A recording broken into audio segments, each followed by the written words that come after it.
हाँ जी, how are you all?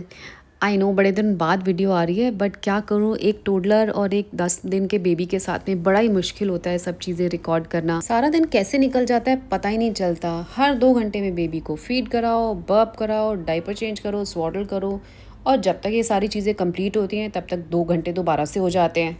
सुबह उठ कर के अगर आपने सबसे पहले नहा लिया तो नहा लिया, अदरवाइज़ तो उसके बाद तो पूरे दिन की बात गई।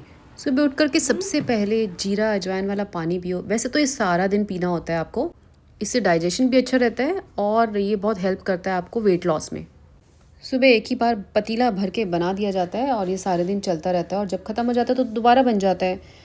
प्लस साथ में मैं भुना हुआ जीरा भी लेती हूँ, थोड़ी सी मतलब थोड़ा सा लिया 1 चम्मच के बराबर और उसको कभी भी खा लिया। तो उससे क्या होता है, मिल्क सप्लाई जो होती है बहुत अच्छी होती है। छोटे बेबी के साथ में टोडलर का भी ध्यान रखना पड़ता है, खाने पीने का सारा ध्यान रखना पड़ता है। प्लस छोटे बेबी को टोडलर से बचा के भी रखना पड़ता है क्योंकि अभी वो बहुत छोटा है, उसको अभी खुद नहीं पता है कि बेबी के साथ में कैसे ट्रीट करना है। जब न्यू न्यू बेबी आया था ना तो हम लोगों को इतनी टेंशन हो रही थी क्योंकि शिवाय को इतनी एक्साइटमेंट थी बेबी को पकड़ने की, बेबी को गोद में बिठाने की। वो बार बार बोलता रहता था कि इसको मेरी गोद में बिठाओ, उसका सर उठा लेता था, उसको उसके पैर उठा लेता था। एक दिन हम लोगों ने देखा नहीं तो वो उसको अपनी गोद में उठा के रखा हुआ था, जैसे तैसे उसने उसको मैनेज किया हुआ था और जैसे ही हमने देखा ना तो वो डर गया। तो हमें इसलिए बहुत डर लगता है कि उसको कभी भी अकेले ना छोड़े बेबी के साथ में। खाने में मैं फुल्के ज़्यादा नहीं खाती हूँ, मतलब राइस या फुल्का जो होता है ना वो मैं ज़्यादा नहीं खाती हूँ। मेरी कोशिश ये होती है कि मैं सैलड ज़्यादा खाऊँ, दही खाऊँ, दाल खाऊँ, वेजिटेबल्स खाऊँ, ताकि मुझे फुल्के थोड़े से कम खाने पड़े। तो इसलिए मेरी जो डाइट है वो ज़्यादातर एक ही फुल्के की रहती है। तो लो जी, बेबी का फीडिंग टाइम हो गया है। मैंने बेबी को ना बॉटल इंट्रोड्यूस करा दी है, जस्ट इन केस अगर हमको कहीं बाहर जाना पड़े और मैं इस पोजीशन में नहीं हूँ कि मैं उसको फ़ीड करा सकूँ तो वो बॉटल से फ़ीड कर ले। कभी कभी बेबी को घर पे छोड़कर भी जाना पड़ता है, जैसे मैं जब अपनी गायनी विज़िट के लिए जाती हूँ तो मैं बेबी को घर पे छोड़ के चली जाती हूँ।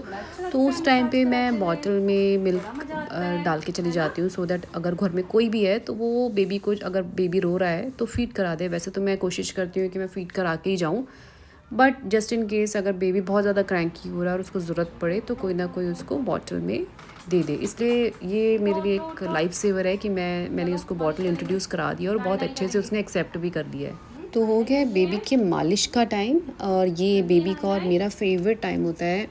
इसमें हम लोग आपस में बातें बातें करते रहते हैं, मतलब बातें बातें क्या, बेबी तो क्या ही बातें करेगा, मैं ही बातें करती रहती हूँ। जस्ट ऐसे ही कि हाँ बेबी थोड़ा सा एंटरटेन होता रहे। अभी मैं खुद से ही मालिश करती हूँ क्योंकि डॉक्टर ने ना अभी मसाज वाली से मालिश कराने के लिए मना किया है क्योंकि वो थोड़े से, उनके हाथ वाथ थोड़े टाइट होते हैं, रफ़ होते हैं ना, तो इसलिए मेरे को बोला है कि 1 डेढ़ महीने तक मालिश नहीं करानी है। तो अभी मैं थोड़ा सा अवॉइड कर रही हूँ। यहाँ पे बेबी के नेल्स भी बहुत बड़े हो गए हैं तो अभी it's time to cut their nails also. तो बस यही सब चीज़ें सारे दिन चलती रहती हैं। हर दूसरे तीसरे दिन में इनके नेल्स बढ़ जाते हैं तो नेल्स कट करो, फाइल करो, नहीं तो अपने ही मुँह पे लगा लेते हैं और हमारे मुँह पे भी लगाते हैं। बेबी होना एक बहुत ही बड़ी रिस्पॉन्सिबिलिटी होती है। आप एकदम से बड़े हो जाते हो और आपको ऐसा लगता है कि जैसे आप अपने बेबी की केयर कर सकते हो ना, उस तरीके से कोई भी नहीं कर सकता है। मतलब नेल्स कटने का ही एग्जाम्पल ले लेते हैं। जैसे मैं हमेशा अपने बेबी के नेल्स खुद कट करती हूँ, मैं अपने हस्बैंड को भी नहीं बोलती कट करने के लिए। मुझे ऐसा लगता है कि मैं बहुत ही डेलिकेटली उस चीज़ को हैंडल कर सकती हूँ, नेल्स को कट कर सकती हूँ, लेकिन मेरे हस्बैंड थोड़ा एग्रेसिवली कट ना करें और बेबी को हार्म ना हो जाए। मतलब शायद मुझे लगता है कि सारी मम्मीज़ के माइंड में ऐसी टेंशन चलती होगी। ऑनेस्टली कभी कभी मैं बहुत ही ओवरवेल्म फील करती हूँ कि इतने हॉर्मोन्स चेंजेस हो रहे होते हैं, नींद पूरी नहीं होती है, बॉडी में इतना पेन रहता है, फिर भी पता नहीं इतनी एनर्जी कहाँ से आ जाती है कि हम लोग पूरी पूरी दिन, पूरी पूरी रात उठ के अपने बेबी की टेक केयर कर रहे हो। अगर आप भी न्यू मॉम हो और आपको भी लग रहा है कि आप थक गए हो, so ladies and mommies, you are doing an amazing job. घर मैसी है, कोई बात नहीं, इट्स ओके। आप रोज़ रोते हो, मैं भी रोती हूँ, इट्स ओके। नींद पूरी नहीं हो रही है, नॉर्मल है, बट ये दिन ना दोबारा नहीं आएंगे। कुछ दिन की बात है, कुछ दिन तो बहुत प्रॉब्लम रहती है। तो इसलिए ये टाइम जितना एंजॉय करना है कर लो। एक बार बेबीज़ बड़े हो गए तो बस वो अपने प्राइवेट स्पेस और प्राइवेसी की बातें करते रहेंगे। बेबी को विटामिन डी देना बहुत ही ज़रूरी होता है, वो तो आपको पता ही है। तो इसको एक भी दिन मिस नहीं करना होता, हर रोज़ इसको देना होता है। ट्राई करना कोई टाइम सेट हो जाए, मतलब ऐसे नहीं कि किसी दिन सुबह पिलाया, किसी दिन शाम को पिलाया, किसी दिन रात को पिलाया। अगर आप सुबह का स्केड्यूल बना रहे हो तो सुबह ही देना हो। तो लो जी, हमारी पंजीरी तैयार हो चुकी है।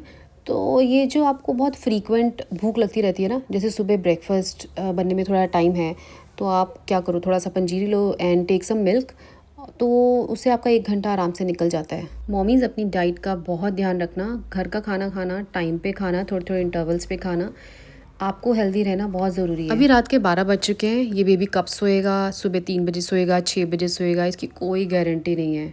तो ये तो ऐसे ही चलता रहेगा, लेकिन हम मिलेंगे आपसे अपनी नेक्स्ट वीडियो में। तब तक के लिए बाय बाय।